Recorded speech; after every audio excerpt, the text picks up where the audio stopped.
El domingo pasado compartimos con la iglesia el capítulo 3 y algunas cosas que es importante recordar. En esa oportunidad se habló acerca del nuevo nacimiento y el crecimiento espiritual.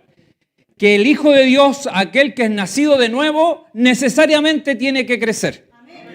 La iglesia de Corintio había sido fundada, había sido enseñada los rudimentos del Evangelio, pero había pasado el tiempo y tenían un problema de crecimiento.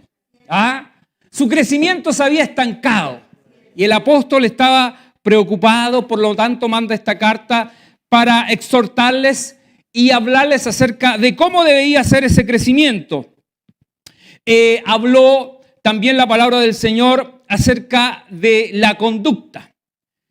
Pues de alguna manera esto refleja la madurez del creyente. ¿Cuánto hemos crecido? Hay una diferencia sustancial entre lo humano, lo mundano y lo divino. La sabiduría que viene de Dios y la sabiduría que viene de los hombres. También el Señor nos hablaba acerca de que todos somos servidores del Señor. Todos somos servidores y esto es lo que vamos a profundizar en esta tarde. También hablábamos acerca del fundamento, que el fundamento siempre es Cristo. No hay otro fundamento en que podamos edificar nuestra fe. El Evangelio de Jesucristo es el que es la base de cada uno de nosotros. Ahora la palabra del Señor nos decía que a partir de ese fundamento nosotros podemos edificar. Y cada uno de nosotros tiene que mirar cómo sobreedifica, cómo va construyendo, de qué está hecha su construcción, de qué está hecha la casa que está armando, edificando. Y finalmente la palabra del Señor decía que en Cristo lo tenemos todo. Todo es nuestro. Todo el Señor lo ha provisto para su iglesia y para su pueblo. Por lo tanto, como decía un himno que cantamos hace muchas semanas atrás, en Cristo tengo todo, no hay nada que me falte. Las cosas más sencillas toman valor. Amén, en el Señor. Así es que todo es nuestro, como decía la palabra del Señor. Nosotros somos de Cristo, le pertenecemos a Él y Cristo pertenece a Dios. Así es que así el Señor nos habló el domingo pasado y ahora entonces vamos a profundizar acerca de los servidores y administradores de los misterios de Dios, que es parte de lo que la palabra del domingo nos dejó ya esbozado para compartir hoy día.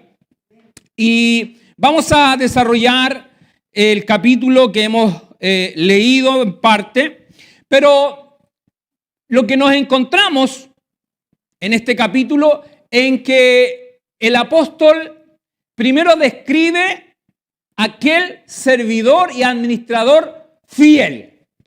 Ese es el referencial. Ese es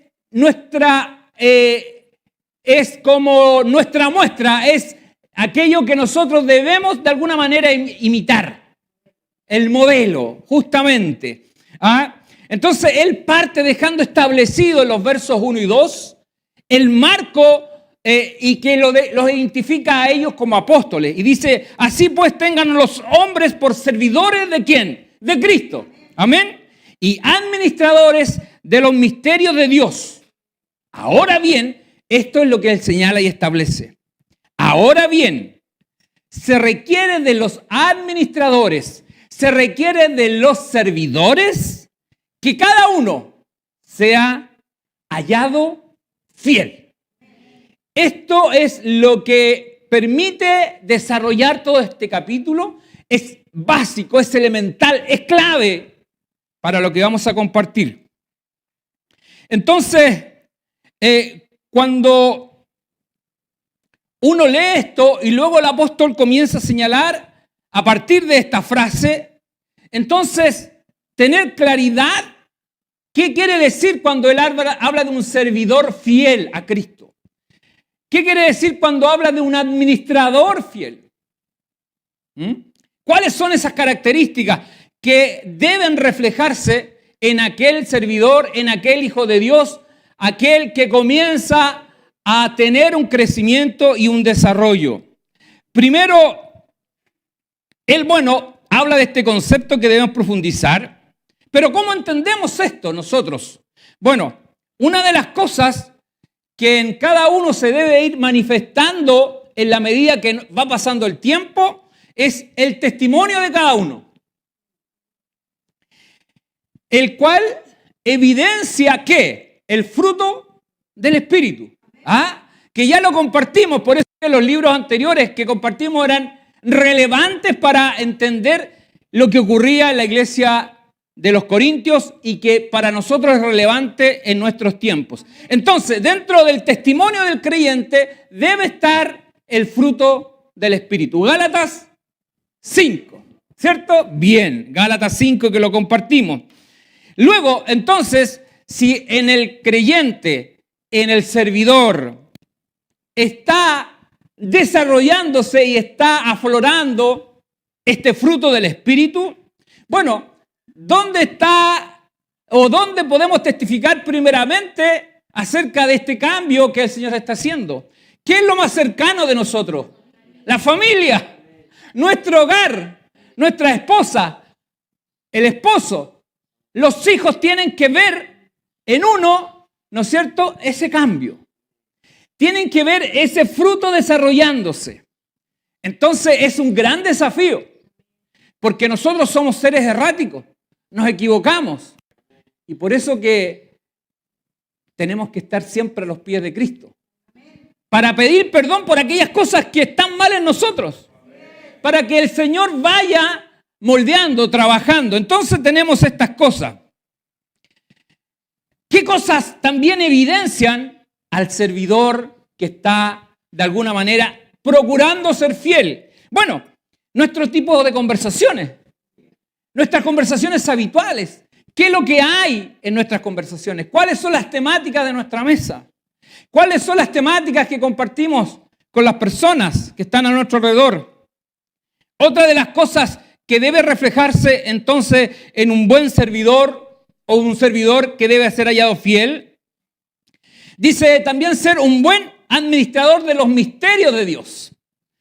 Cuando está hablando acerca de los misterios de Dios, se está refiriendo a este gran misterio que fue revelado, oculto de los tiempos y que fue manifestado en el Cristo, en el Hijo de Dios, quien vino a darnos salvación y vida eterna. Por lo tanto, tiene que ver con la evangelización. ¿Cómo compartimos el evangelio? ¿Cómo hablamos de Cristo? ¿Qué es lo que está en nuestra boca? ¿Podemos hablar de Cristo? ¿Nos sentimos con esa libertad de hablarle a otro de Cristo? Esas son las cosas que van siendo un indicador para cada uno de nosotros. Dios ha establecido para su iglesia personas que cumplen funciones. Y también ha puesto dones, ¿para qué? Para edificar a la iglesia. Los dones no son para vanagloriarse, para sentirse más que otro, que es lo que vamos a ver más adelante, y lo que estaba pasando con estos servidores. No, los dones son para edificación de la iglesia. Los dones provienen de Dios. Si la misma palabra lo dice, ¿qué es un don? Es un regalo, es una donación, es alguien que te proveyó algo. Por lo tanto, Pablo, para poder explicarle a los hermanos de Corintio, deja de alguna manera reflejado este modelo, este marco regulatorio, y luego comienza a describir lo que está pasando en esta iglesia y los tipos de servidores con los cuales se fue encontrando. Y del verso 3 al 5 nos encontramos con un tipo de servidor que ostenta superioridad, que se cree mejor que el resto. Le gusta ostentar. Y eso usted lo puede ir leyendo en su Biblia. Del verso 3 al 5 habla acerca de esto. Aquel que juzga al otro, aquel que se siente juez del otro, que se siente con cierta superioridad. Pablo, él de alguna manera señala esto y en realidad él dice, yo no tengo por qué ser juzgado por ustedes. ¿Quiénes son ustedes? Y no lo hace de manera arrogante, sino que en realidad reconociendo cuál es nuestra condición ante Dios. El único que juzga es Dios. Nosotros somos pecadores, que por misericordia el Señor nos ha llamado de tinieblas a su luz admirable. Amén. Por lo tanto, Él está dejando de manifiesto este tipo de servidor que ostenta superioridad. Y en realidad, Él le señala y dice que el único que juzga es el Señor. Amén. Así que dice, vosotros no juzguéis a nadie. ¿Por qué te anticipas antes si el Señor tiene su tiempo determinado? Llegará el día, llegará la hora en que el Señor juzgará el mundo. Amén. Por lo tanto, habla acerca también de esto. Es importante entonces entender lo que el apóstol está señalando en estas frases. Recuerden que la salvación es por gracia.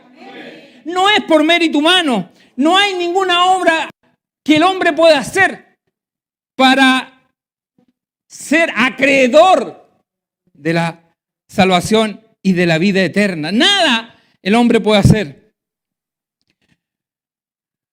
Una cosa distinta es lo que Dios tiene guardado y ese es el galardón que tiene para aquellos que han trabajado en su reino, para aquellos que han trabajado en el reino, llevando este evangelio de salvación y de vida eterna.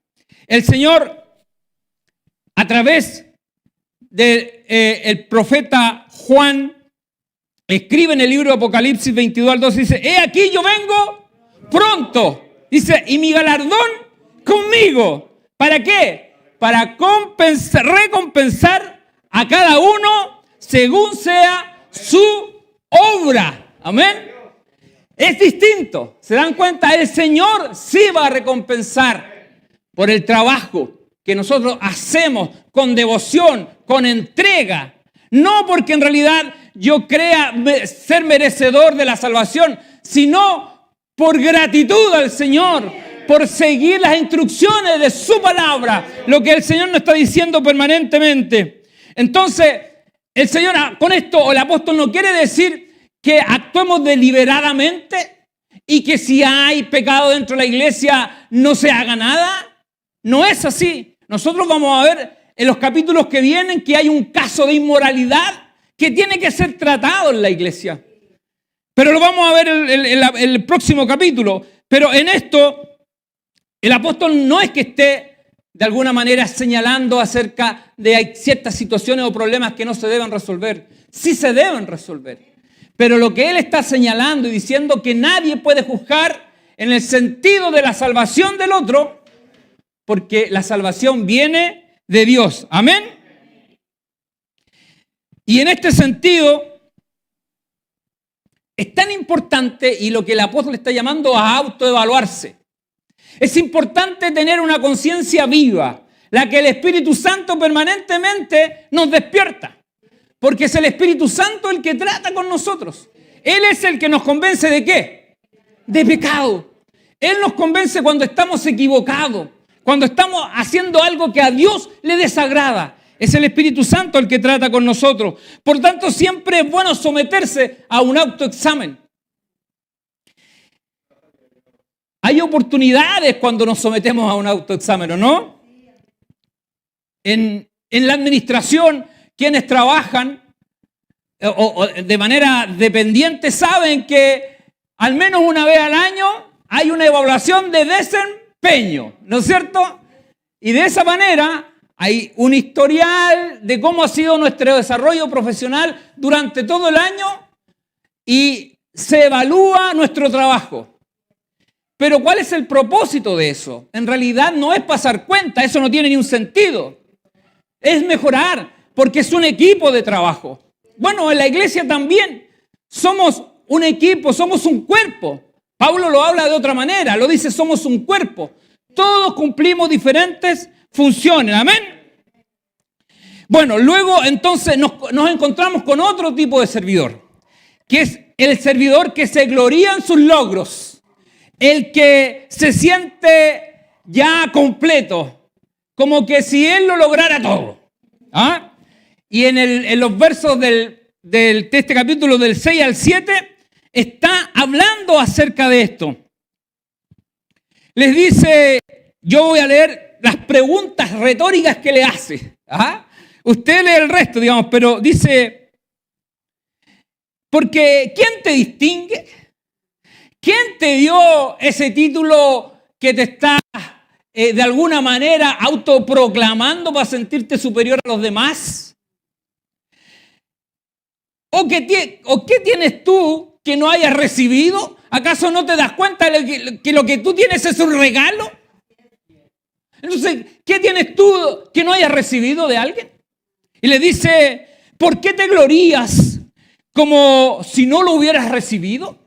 Es decir, lo está confrontando, porque aquel que se siente, que cree que él lo ha logrado todo, que todo lo ha alcanzado, el conocimiento de la palabra, sabiduría de lo alto, dones del Espíritu, y que Dios lo ocupa y Dios lo lleva a un lugar y pone la mano sobre los enfermos, los enfermos sanan, y en fin, tantas cosas que Dios hace. Pero eso no es mérito del hombre. No es gloriarse en sus logros, porque la gloria es del Señor. La gloria es del Señor. Por eso que Él le enseña la importancia de sujetarse a la palabra del Señor. Él dice y hace referencia, el apóstol, al Antiguo Testamento, cuando dice que no debemos hablar ni hacer cosas que estén fuera de lo que está escrito. No pensar más allá de lo que está escrito, de lo que está aquí revelado. No más allá de eso. Entonces, pensar fuera de lo que la palabra de Dios establece es un gran riesgo, porque nos lleva a caer en vanidad, en sentirnos superiores, seres superiores, como que hemos caído del cielo. Y no es así, por hermano. Todo tipo de idolatría es peligrosa. Pablo está alertando a esta iglesia, porque ellos de alguna manera habían formado divisiones y habían, así como en la filosofía, habían seguidores, discípulos de ciertos filósofos por su forma de pensar. Ellos también querían traer este tipo de práctica dentro de la iglesia. Pero esto no corre en el cuerpo de Cristo, porque la sabiduría viene de Dios. Todo lo provee Él. Todo viene de Él. Por lo tanto, no hay nada en que van a gloriarse. Luego, entonces, pasamos a otro tipo de servidor. Fíjese, el servidor de la prosperidad. ¿Ha escuchado este servidor o no? Estamos llenos. En los versos del 8 al 13 encontramos este tipo de servidor. Dice, ya estáis saciados. Comienza. Ya estáis ricos. Sin nosotros reináis. Ya no necesitáis a los apóstoles, ya no necesitáis la palabra, no necesitáis nada. Porque tienes todo. Y ojalá el apóstol es un poco, ¿cómo sería la palabra? Sarcástico. Le dice, y ojalá reinaseis, porque nosotros reinásemos también juntamente con vosotros. Sería re bueno, le dice. Sería re bueno esto. Pero no es así. Dice, porque según pienso, Dios nos ha exhibido a nosotros los apóstoles como postreros, dice, como sentenciados a muerte. Pues hemos llegado a ser espectáculo al mundo. Es decir, aquel que es servidor de Cristo ha vivido los padecimientos de Cristo. ¿Qué están pensando ustedes? Les dice. Si miren el caminar de nuestro Señor, lo que Él vivió, lo que Él pasó. Y luego miren nuestro caminar, miren los apóstoles, la vida que llevan.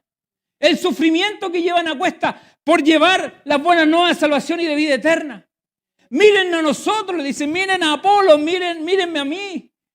¿Acaso no conocen mi testimonio, mi historial de vida? ¿Quién era yo antes de conocer a Cristo? Era un perseguidor de la iglesia. Pensaba como los que están con los ojos cegados. Pero hoy es distinto. Y los padecimientos que llevaban, ellos se alegraban en el Señor, se sentían honrados de llevar los padecimientos de Cristo. Pero estos hermanos no. Ellos estaban ricos, estaban saciados. Ellos habían recibido los dones del Espíritu y Dios obraba por ellos y por lo tanto se sentían que todo lo tenían. Corintio era una ciudad que se había enriquecido. Tenían un polo de desarrollo económico, por lo tanto las condiciones socioculturales, financieras eran extraordinarias. Entonces no tenían ningún tipo de necesidad. Y el apóstol dice, nosotros apenas no tenemos siquiera dónde dormir. Tenemos que trabajar con nuestras propias manos. En el caso de Pablo tenía que hacer, ¿no es cierto?, estas carpas o tiendas para poder subsistir. Y ustedes ostentan que el evangelio pareciera que solamente esto. Solamente hablamos de riquezas, solamente hablamos del Mercedes-Benz, ¿no es cierto?, de la lancha, del auto y todas estas cosas que Dios te va a dar. Nosotros sabemos que Dios bendice. Yo soy un testimonio vivo de que Dios bendice. Ustedes conocen la historia, los hermanos de nuestra familia. Mis padres, personas muy sencillas, personas que le creyeron a Dios. Y Dios bendice a sus hijos. Y hemos sido bendecidos. Los hermanos que a nosotros nos conocieron de chicos, de niños, pueden dar testimonio de eso. Pero eso no es el fundamento del evangelio. Esa es una añadidura. Son las cosas que Dios te da como regalo para que tengas un mejor pasar. Pero eso no es el fundamento del evangelio. Dios nos quiere librar de un sufrimiento eterno. Eso es lo que quiere el Señor. Por eso que Él te usa a ti para llamar vidas al arrepentimiento. La gran comisión. ¿Quién la tiene? Nosotros, como iglesia. Gloria al Señor para siempre. Por lo tanto, Pablo le está hablando a estos niños espirituales. Ellos sentían que todo lo habían alcanzado. Disfrutaban de tantas cosas que Dios les había permitido. Pero habían sido torpes en esto. Tenían vidas bendecidas. Materialmente no necesitaban nada. Estaban muy bien económicamente. Tenían los dones del Espíritu. ¡Qué tremendo! Pero habían caído en una necedad. Pablo, de forma irónica, les sigue hablando a ellos para que se den cuenta del error en el que han caído.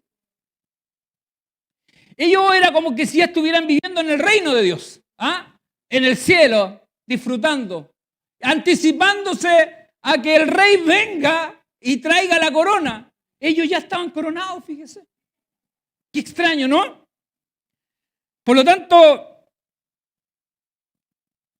pareciera que ellos se habían olvidado de los padecimientos de Cristo.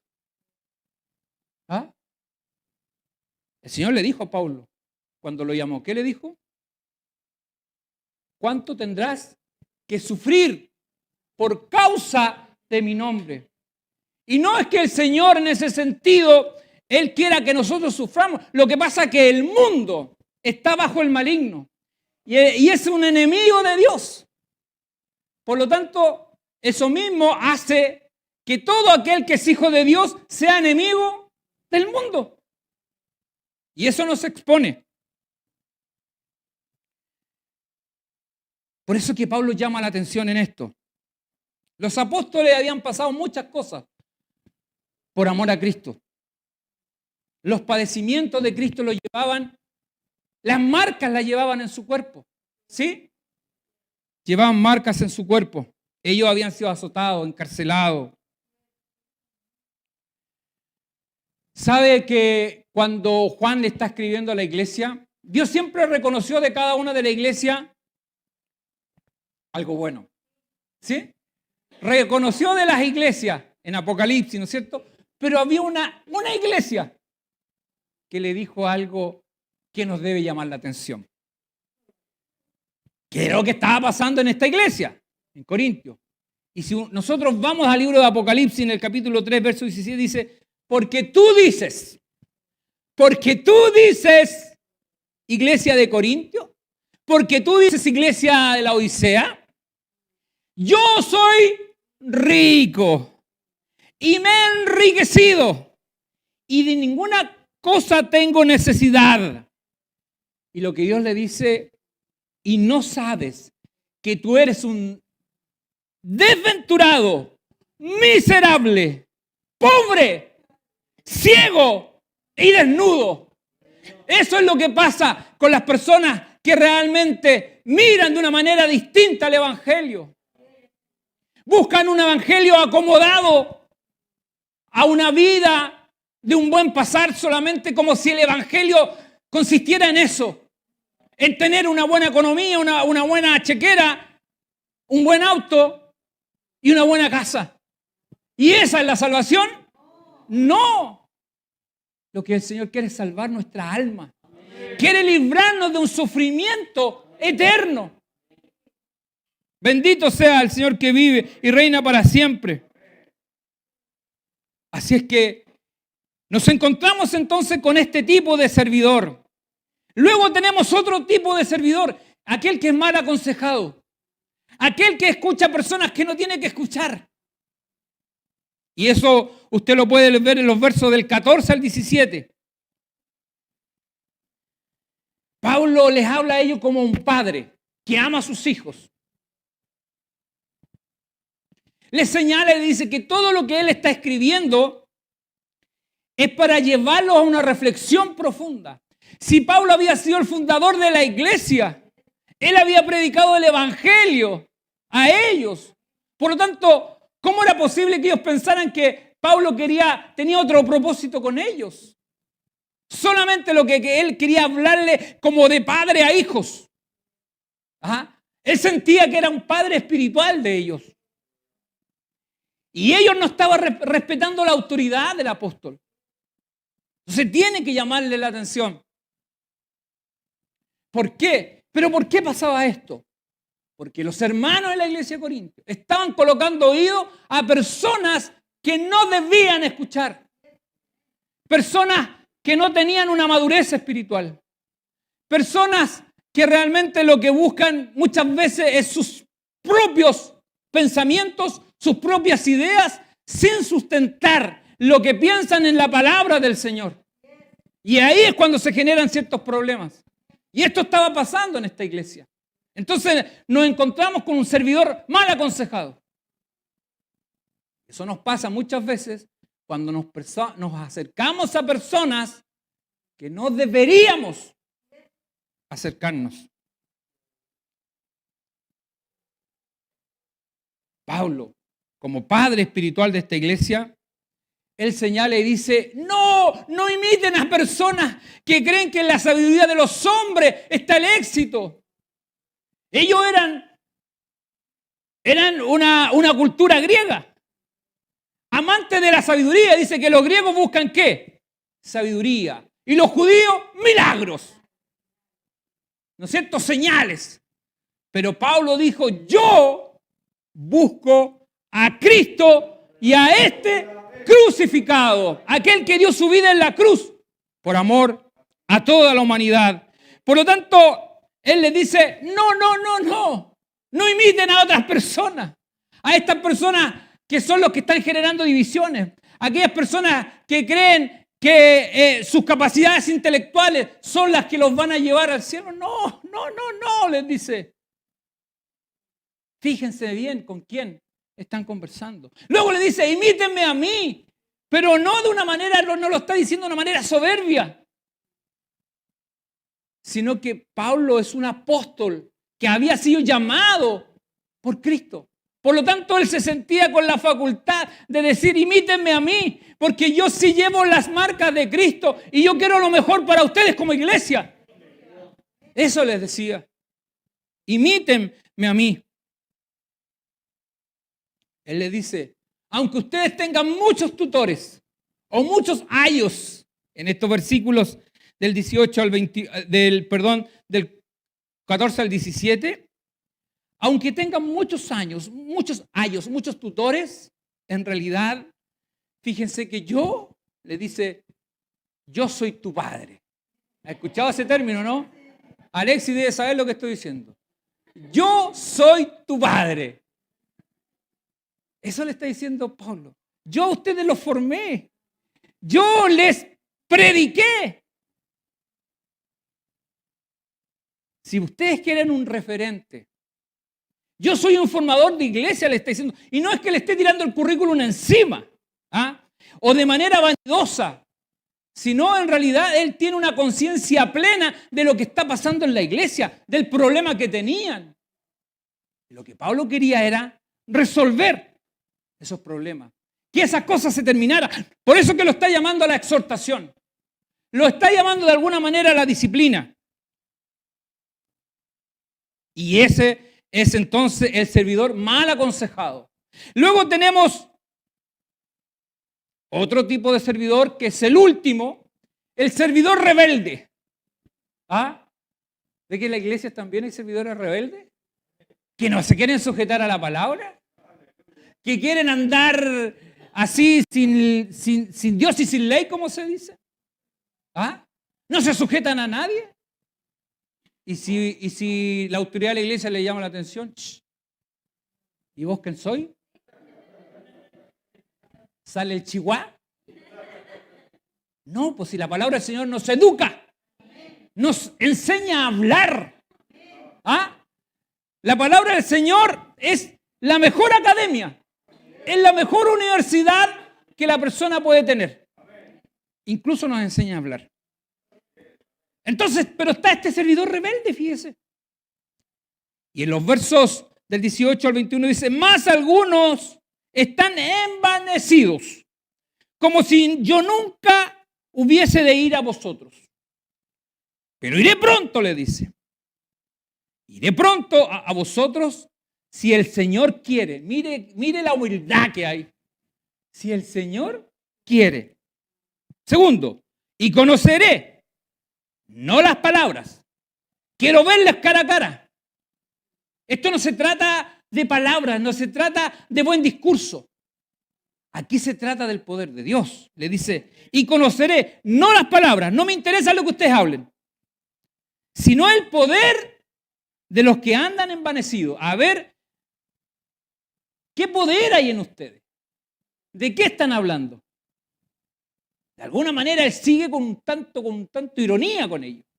Pero como para hacerle entender que en realidad no hay poder en el hombre en sí. El hombre no tiene poderes sobrenaturales. Todo lo que nosotros recibimos, todo lo que ocurre dentro de la iglesia y el pueblo del Señor es por la misericordia de Dios. Y si Dios usa a una persona para sanar a un enfermo, la gloria de Dios. Si usted recibe una palabra que ha impactado su corazón, la gloria de Dios.